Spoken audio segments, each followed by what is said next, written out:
Please subscribe, like, and share. It really helps us out. And of course, if you have any questions, comment below and we will answer you as soon as we can.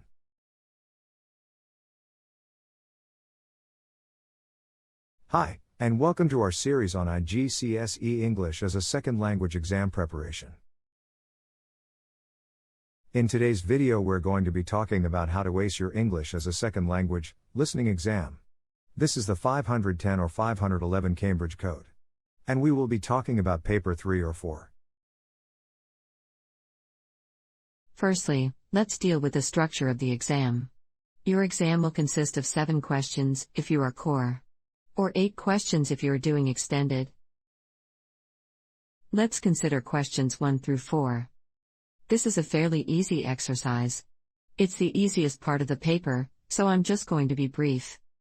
In the first exercise, you will hear 4 short recordings, to which there will be 4 two-part questions each. These recordings are in no way related to each other.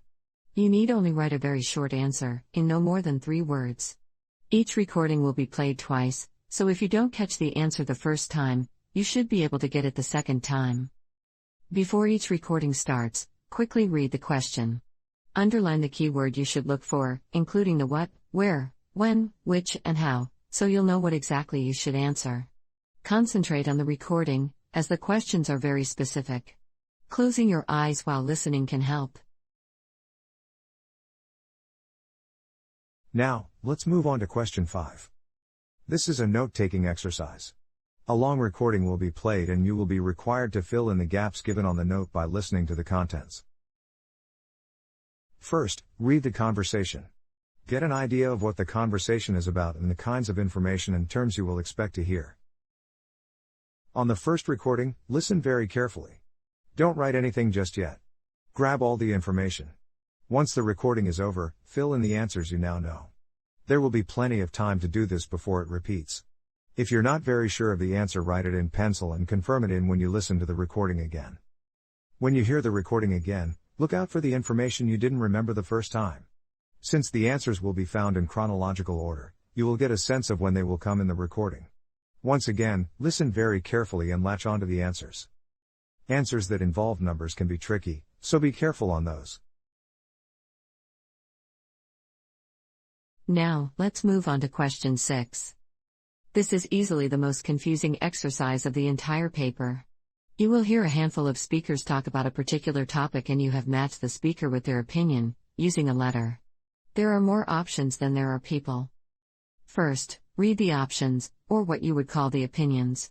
Understand what each opinion is and underline the keywords. The keywords in each opinion should be different so that you can distinguish them from each other.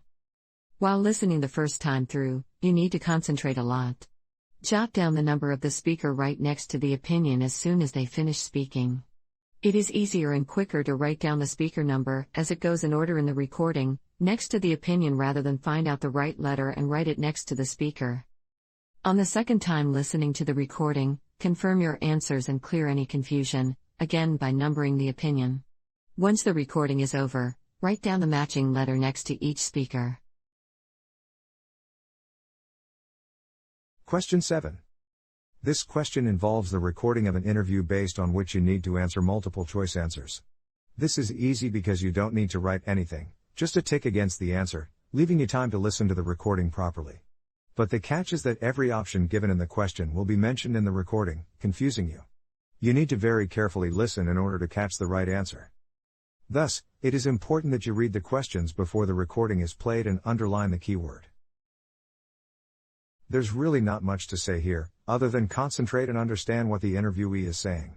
They might mention all the options in the question, so you need to listen to everything to get what the exact answer is. A small, seemingly insignificant but or a however that may be mentioned can be the key to finding the right answers. If you are doing core, congratulations, you have finished. But, for those of you doing extended, you have one more question to go. Finally, question 8. This is again, a note-taking exercise, but a much harder one, split into 2 parts both related. The answers will not appear in the recording in chronological order. Read the questions before the recording plays.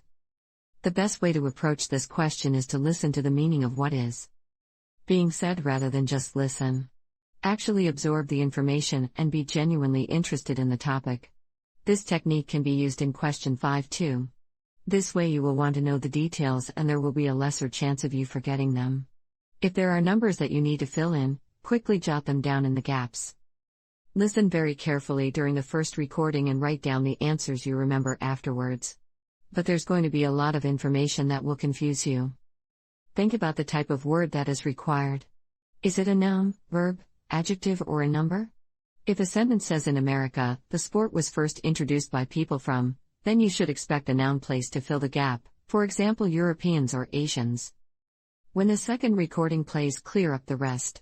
There may still be answers that you don't know but you have no option but to guess them. Make a guess of the answer from what you heard. You need only write 1 or 2 words for each.